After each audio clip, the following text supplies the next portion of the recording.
అభిమానులందరికీ స్వాగతం అండి. ఇప్పుడు నేను చెప్పబోయే కథ నీతి కథలలో ఒక కథ.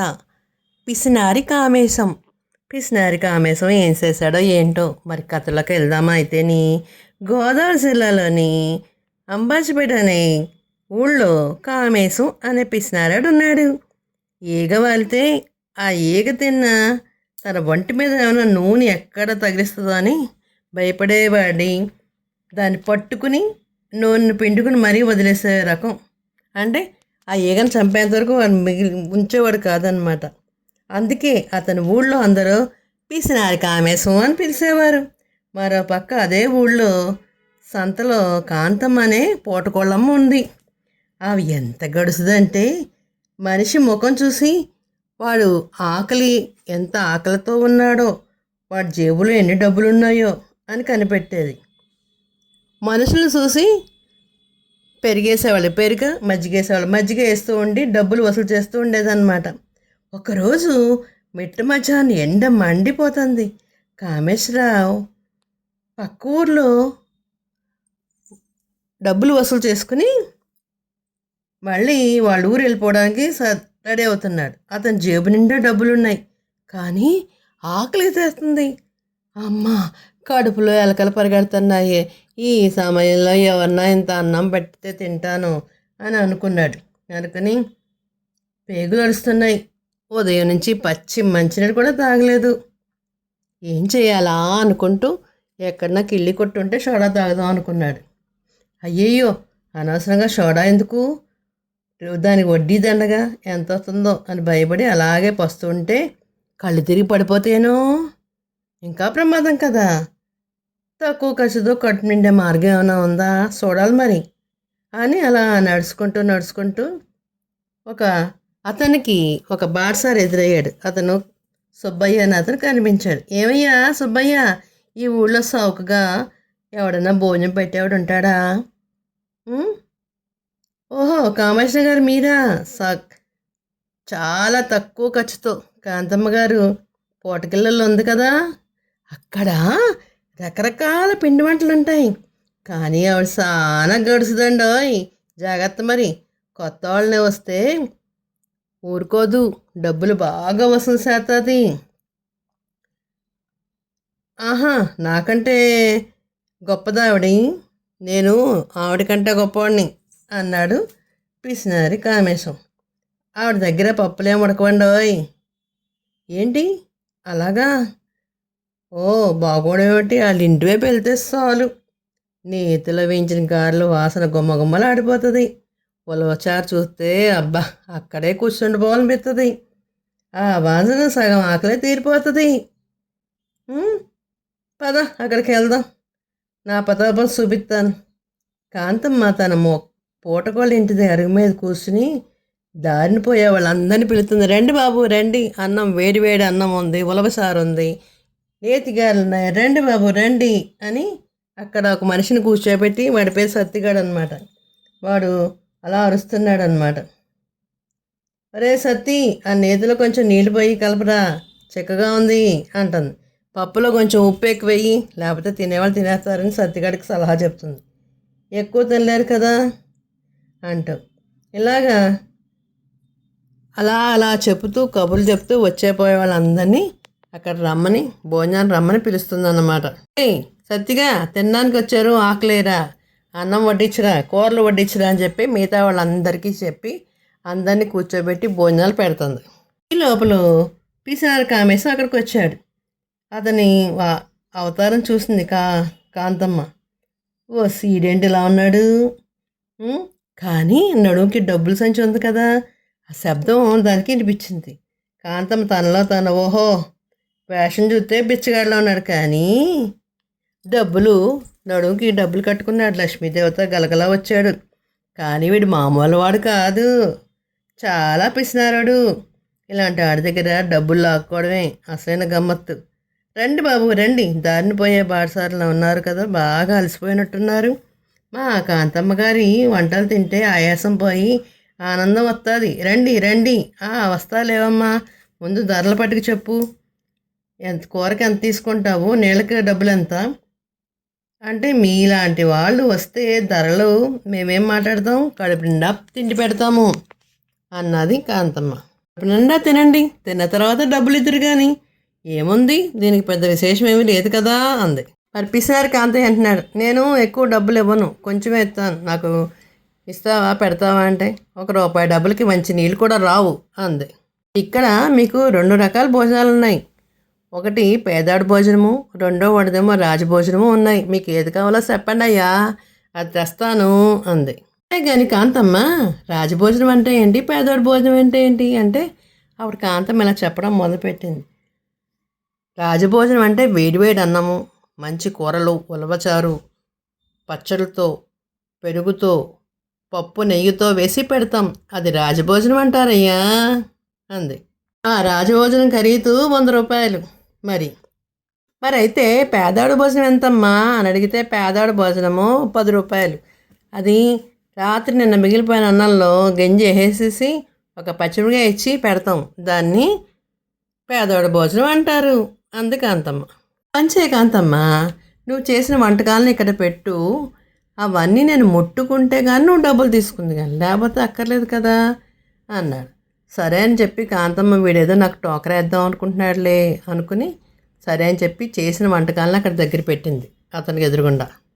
అతను ఏం చేశాడంటే గింజన్నం దగ్గర పెట్టుకొని ఇవన్నీ వాసన చూస్తూ ఆ గింజని చక్కగా తాగేశాడనమాట పిసినారి కామేశం.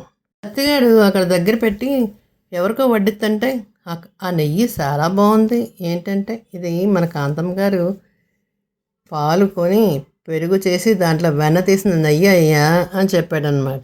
పిసినారి కామేశం ఏం చేశాడంటే వాటినన్నిటిని వాసన పీల్చేసి డబ్బులు ఇవ్వనని చెప్పాడు. ఇవ్వనంటే కాంతమ్మ ఊరుకోలే, నీకు అన్నీ దగ్గర పెట్టాక నువ్వు వద్దంటే ఎలాగా, అది నువ్వు డబ్బు కట్టవలసిందే, నా ₹100 నాకు ఇస్తావా ఇవ్వా అని కూడా వచ్చేసింది. అవన్నీ తింటే కదా వాసనగా చూసినాను నేను అంటే, ఉన్నాడు గ్రామ పద్ధతికి వెళ్దాం మన ఇద్దరం గొడవ పెడతానని అంటే, అలా కాదు నేను కూడా పని చేస్తానని అన్నాడు కామేశం. ఏంటి చెప్పు అంది కాంతమ్మ. ఏముంది, నేను వాసన చూసి అన్నం తినేసాను, నువ్వు కూడా ఏం చేస్తావంటే, నా దగ్గర డబ్బులు ఉన్నాయి కదా, డబ్బులు కదుపుతాను, ఆ శబ్దాన్ని విని నేను డబ్బులు ఇచ్చినట్టుగా అనుకో అనేసరికి కాంతమ్మ కోపం వచ్చింది. నేను న్యాయంగానే నీకు డబ్బులు ఇస్తానన్నాను కదా, మరి నాకు నువ్వు న్యాయంగా డబ్బులు ఇవ్వాలి కదా అంటే, నేను మాత్రం ఏం చేసినాను, ఆ పదార్థాలన్నీ కూడా వాసన చూశాను, అంతేగాని ముట్టుకోలేదు తినలేదు కదా, మరి నేనెందుకు డబ్బులు కట్టాలా అని ఇద్దరు తగులు ఆడుకున్నారు. తగులు ఆడుకున్న తర్వాత పిసినారి కామేశం ఏం చేశారంటే, నాడు ఇద్దరం కలిసి గ్రామాధార దగ్గరికి వెళ్తాం, నువ్వు అందరిని ఇలా మోసం చేసి డబ్బులు తీసుకుంటున్నావు అందరికీ చెప్తానులే అనేసరికి కాంతమ్మ చాలా భయపడిపోయిందనమాట. ఇక నుంచి మన దగ్గరికి తమ్మ కూడా తన తప్పు తెలుసుకుంది, అయ్యయ్యో ఇలా చేశానా అని. సరే ఈ పిసినారి కామేసిందో మనకెందుకు వచ్చింది గోల అని చెప్పేసి వదిలేసి ఊరుకుంది. వీడితో ఏమైనా గొడవ పెట్టుకున్నాననుకో నా వ్యాపారమే పోతుంది అనవసరంగా, ఎంత పిసినారాడితో నాకేంటి అని చెప్పేసి అక్కడి నుంచి తప్పుకుంది అనమాట. అప్పటి నుంచి కాంతమ్మ మర్యాదగా వడ్డించడం నేర్చుకుంది, ఎవరికి ఎత్తులు పై ఎత్తులు వేయడం మానేసింది. అమాయకులను మోసం చేయడం వల్ల ఆమె వల్ల కాదని ఆమె తెలుసుకుంది. కామేశం మాత్రం ఆ రోజు తన డబ్బు ఆదా అయినందుకు చాలా సంతోషపడి ఇంటికి వెళ్ళి సద్దెనతోనే హాయిగా నిద్రపోయాడు. ఎత్తుకు పై ఎత్తు వేస్తే ఇలాగే జరుగుతుందని కథలోని నీతి. ఒక కథ చెప్పుకుందామా అయితే, నిజాయితీగా పనిచేస్తే లాభము గౌరవం దక్కుతాయి. మరి అయితే కథలోకి వెళ్దామా. అనగనగా ఒక ఊరు, ఆ ఊరి పేరు సీతారాంపురం. అయితే ఆ ఊళ్ళో ఒక చిన్న గ్రామం ఉంది. గ్రామం చాలా బాగుంటుంది. ఊళ్ళో రామయ్య సోమయ్య అనే ఇద్దరు ప్రాణ స్నేహితులు ఉన్నారు. రామయ్య చాలా కష్టపడి పనిచేస్తూ ప్రతిరోజు పొద్దున్నే లేచి పొలానికి వెళ్ళి సాయంత్రం వరకు చెమట పట్టేంత వరకు అక్కడే ఉండి దాంతో సంతోషంగా బ్రతుకుతూ ఉండేవాడు. సోమయ్య మాత్రం బద్ధకస్తుడు. అదృష్టం అంటే అన్ని వాడంతలవే వస్తాయి, కష్టపడ్డం ఎందుకు అని నమ్మేవాడు. ఒకరోజు సాయంత్రం రామయ్య పొలం పనులు పూర్తి చేసుకుని ఇంటికి వస్తుండగా సోమయ్య కనపడ్డాడు. ఏం సోమయ్య, పొద్దున్నే లేచి ఏం చేసినావు, నీ పొలం దగ్గర కనిపించలేదు. పొలమా, ఆ పొలంలో ఏముంది రామయ్య, అయినా ఈరోజు పొద్దునే నాకు మంచి శకునం కనిపించింది, ఖచ్చితంగా ఏదో అదృష్టం తలుపు తడుతుంది అనిపిస్తుంది అందుకే ఇక్కడే కూర్చుని ఎదురు చూస్తున్నాను. సోమయ్య అదృష్టం తలుపు తట్టదు, మనమే కష్టపడి తలుపులు తెరవాలి. ఈరోజు నేను 2 బస్తాలు వంకాయలు కోసాను. రేపు సంతకెళ్ళి అమ్మితే బోల్డ్ డబ్బులు వస్తాయి. అదే నా అదృష్టం. నువ్వు ఎప్పుడైతే రామయ్య కష్టపడటమో అదృష్టం అనుకుంటావో, కానీ నిజమైన అదృష్టం అంటే ఏంటో తెలుసా? మనము కాలు కదపకుండా సంపద మన కాళ్ళ దగ్గర రావడమే. మా తాతగారు చెప్పేవారు, మన తలరాత బాగుంటే మట్టి కూడా బంగారం అవుతుందట. మట్టి బంగారం అవ్వాలంటే అందులో విత్తనాలు వేయాలి, నీరు పోయాలి, కలుపు తీయాలి కదా. అప్పుడు కదా పంట చేతికి వచ్చేది. పండే పంట బంగారంతో సమానం. ఊరికే కూర్చుంటే మట్టి మట్టిగానే ఉంటుంది. నీకు అర్థం కాలేదు కదా. ఈ మధ్య మన ఊరి చివర ఉన్న బావి దగ్గర ఎవరో సాధు వచ్చారంట. ఆయన దగ్గరికి వెళ్తే ఎలా అదృష్టం వస్తుందో చెబుతారట. రేపు నేను అక్కడికి వెళ్తున్నాను, నువ్వు కూడా నాతో రాకూడదా? నాకు పొలంలో పనుంది అన్నాడు రామయ్య. స్వామి, నా కష్టం నాకు సాధువు, నా పంటే నాకు వరం, నువ్వు వెళ్ళు. మరుసటి రోజు స్వామయ్య ఉత్సాహంగా సాధు దగ్గరికి వెళ్ళాడు. రామయ్య యథావిధిగా పొలానికి వెళ్ళిపోయాడు. స్వామయ్య వెళ్ళేసరికి సాధు ఒక చెట్టు కింద కూర్చుని ఉన్నాడు. స్వామి, నాకు అదృష్టం ఎప్పుడు పడుతుంది, ఎప్పుడు కలిసి వస్తుంది? నీ ఎంత ఎదురు చూసినా ధనవంతుని అవ్వట్లేదు. ఏదైనా మార్గం చెప్పండి స్వామి. నాయన, అదృష్టం అనేది అవకాశం లాంటిది, ఆకాశం లాంటిది. రాలదు, అది నీ చేతుల్లోనే ఉంది, కానీ నువ్వు దాన్ని గుర్తించట్లేదు. సరే, నీకు ఒక దారి చూపిస్తాను. నీ పొలంలో ఒక చోట లంకి బిందె ఉంది. దాన్ని తవ్వి తీసుకుంటే నువ్వు గొప్ప ధనవంతుడు అవుతావు. నిజమా స్వామి? లంకి బిందెలు ఎక్కడుంది స్వామి, చెప్పండి. అది ఎక్కడుందో ఖచ్చితంగా చెప్పలేను, కానీ నీ పొలంలో ఎక్కడో చోట ఉంది. నువ్వు ఓపికగా తవ్వి వెతుక్కోవాలి. శ్రద్ధగా వెతికితే ఖచ్చితంగా దొరుకుతుంది. తప్పకుండా స్వామి, ఇప్పుడే వెళ్తాను. నా అదృష్టం పండింది. సోమయ్య గబగబా పరుగు ఇంటికి వెళ్ళాడు. గడ్డపార పరుగు తీసుకుని పొలానికి వెళ్ళాడు. ఇన్నాళ్ళు పొలం వంక చూడని సోమయ్య లంక మీద ఆశతోని పొలం మొత్తం తవ్వేశాడు, మొదలుపెట్టాడు. ఉదయం నుండి సాయంత్రం వరకు చెమటలు కక్కుతూ తవ్వుతూనే ఉన్నాడు. రామయ్య పొలం ముగించుకొస్తూ సోమయ్యని చూసి ఆశ్చర్యపోయాడు. సోమయ్య, ఇదేమిటి? నేను కలగంటున్నానా? ఏమిటి, నువ్వేమిటి పొలానికి వచ్చావా? ఇన్నాళ్ళకి నీకు వ్యవసాయం మీద మనసు మళ్ళిందా ఏటి? వ్యవసాయం కాదు రామయ్య, ఇది ఆ వేట. ఆ సాధువుగా చెప్పారు, నా పొలంలో లంక బిందెలు ఉన్నాయంట. అది దొరికితే నాకు ఇంకా తిరుగులేదు. నువ్వు కూడా రా, సాయం చెయ్యి, దొరికితే ఇద్దరం పంచుకుందాం. లంకి బిందె ఆశ బాగుంది సోమయ్య, కానీ ఆ సాధువు నిన్ను పని చేయించడం అలా చెప్పాడమో. ఏదైనా నువ్వు పొలమంతా దొరడం మంచిదే. మట్టిని కదిలిస్తేనే బలం. నువ్వు ఇప్పుడు అయితే ఇంకా ఇంకా నమ్మకం లేకపోతే ఊరుకో. నా అదృష్టాన్ని నేనే పరిశీలించుకుంటాను. అలా సోమయ్య 4 రోజుల పాటు మొత్తం తవ్వేశాడు. అంగుళం కూడా వదలకుండా దున్నాడు. రాళ్ళు రప్పలు ఏరి పారేశాడు. పొలం మెత్తగా తయారైంది, కానీ లంకి బిందె మాత్రం దొరకలేదు. సోమయ్య నిరాశతో కూలబడ్డాడు.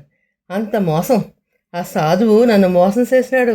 ఎంత కట్టపడ్డాను, ఒక్క రాగి కాసు కూడా దొరకలేదు. నా కర్మ. రామయ్య అక్కడికి వచ్చి, సోమయ్య బాధపడకు, నువ్వు లంక బిందె కోసం వెతికావు, కానీ నీ తెలియకుండానే ఒక మంచి పని చేశావు. చూడు, నీ పొలం ఎంత మెత్తగా దున్నిపట్ల తయారైందో. వర్షాలు పడే సమయం వచ్చింది, అందులో విత్తనాలు ఖచ్చితంగా మంచి పంట పండుతుంది. నీకు లంక బిందె దొరికినట్టే. పంట మళ్ళీ కష్టపడాలా?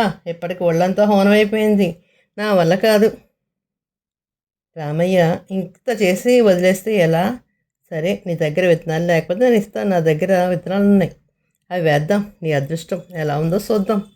సోమయ్యకి ఇష్టం లేదు, అయినా సరే ఒప్పుకున్నాడు.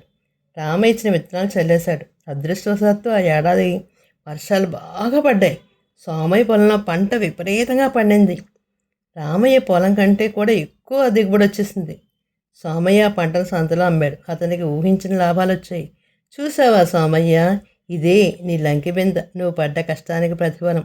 ఇది ఆ సాధువుగా చెప్పింది నిజమే. నీ పొలంలో ధనం ఉంది, కానీ అది మట్టి రూపంలో ఉంది. నువ్వు దాన్ని బయటికి తీసావు. నిజమే రామయ్య, నువ్వు చెప్పినప్పుడు వినలేదు. ఇప్పుడు అర్థమైంది. కష్టంలోనే అదృష్టం దాగుంటుందని. సోమయ్యలో మార్పు వచ్చింది అనుకున్నారు అందరూ, కానీ సోమయ్య వచ్చిన డబ్బును చూసి మళ్ళీ పాత బుద్ధి నిద్రలేసింది. నాకు ఇప్పుడు డబ్బు ఉంది కదా, కష్టపడ్డం ఎందుకు? ఈ డబ్బును రెట్టింపు చేస్తే చాలు, జీవితాంతం కూర్చుని తినచ్చు అనుకున్నాడు. పక్క ఊళ్ళో రంగయ్య అనే ఒక వ్యాపారి ఉండేవాడు. అతను జనాల దగ్గర డబ్బులు తీసుకుని వడ్డీ వ్యాపారం చేసేవాడు. ఏ సామయ్య, ఈ మధ్య కలకలాడుతున్నావు, లక్ష్మీదేవి ఖరీదించిందా ఏంటి అని విన్నాను. పంట బాగా పండిందంట కదా. ఏదో మీ దయవలయ్యా, పుణ్యమా అని 4 రాళ్ళు వెనకేసుకున్నాను. చూశాను, రామయ్య కష్టం నేర్పిస్తాడు కానీ డబ్బును పెంచడం నేర్పించడు. స్వామయ్య డబ్బును బీరువాలో దాస్తే పెరగదు, దాన్ని తెలివిగా పెట్టుబడి పెట్టాలి, అప్పుడే నీకు డబ్బులు వస్తాయి. పెట్టుబడి నీకేం తెలుసు రంగయ్య, నువ్వు నా దగ్గర డబ్బులు దాచుకుంటే 6 నెలల్లో రెట్టింపిస్తాను. నిజమా? 6 నెలల్లో రెట్టింపిస్తావా? ఎలా సాధ్యం? మీ ఊర్లో వేరే అనేవాడు తెలుసు కదా. అతను తెలుసు, మా పక్కన వీధిలో ఉంటాడు. ఈ మధ్య ఆ ఇల్లు కూడా కట్టేశాడు. ఆ వేరే నా దగ్గరే డబ్బు దాచుకున్నాడు. ఆ ఇల్లు నేను ఇచ్చిన డబ్బుతోనే కట్టాడు. స్వామయ్యకి ఆశ పుట్టేసింది. రామయ్యకి చెప్పకుండా తన దగ్గర డబ్బును మొత్తం తీసుకెళ్ళి రంగయ్య చేతిలో పెట్టేశాడు. శభాష్, స్వామయ్య తెలివైన నిర్ణయం తీసుకున్నావు. ఇక నువ్వు కాలు మీద కాలు వేసుకుని కూర్చోవడమే. 6 నెలలు తర్వాత వచ్చి నీ డబ్బు తీసుకో. స్వామయ్య సంతోషంగా ఇంటికి వెళ్ళి సోమరిపోతంతో మళ్ళీ పడుకున్నాడు. పొలం వైపు చూడడం మానేశాడు. ఎలాగో డబ్బు వస్తుంది కదా, ఈ బొదల దిగడం ఎందుకు అనుకున్నాడు. రామయ్య ఎన్నిసార్లు చెప్పినా వినలేదు. సోమయ్య పొలం ఎండిపోతుంది, కలుపు పెరిగిపోతుంది, రా పనిచేద్దాం, నాకు ఇప్పుడు పొలంలో పని చేయాల్సిన అవసరం లేదు అని రామయ్యతో అన్నాడు.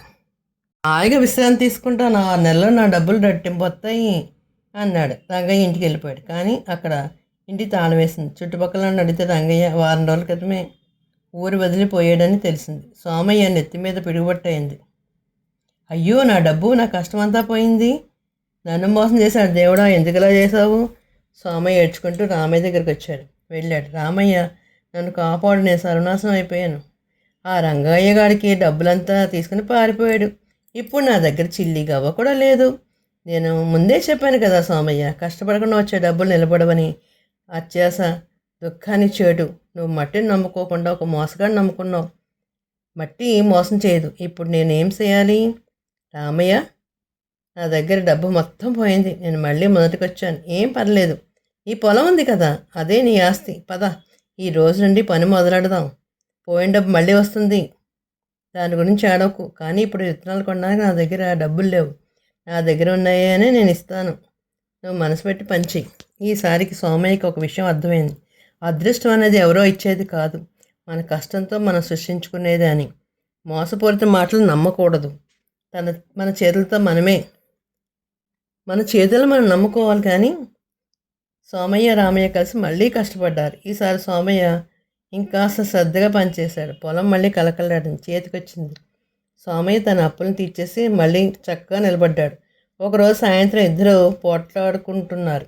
చూసారా సోమయ్య, ఇప్పుడు నీ ముఖం ఎంత ఆనందంగా ఉందో.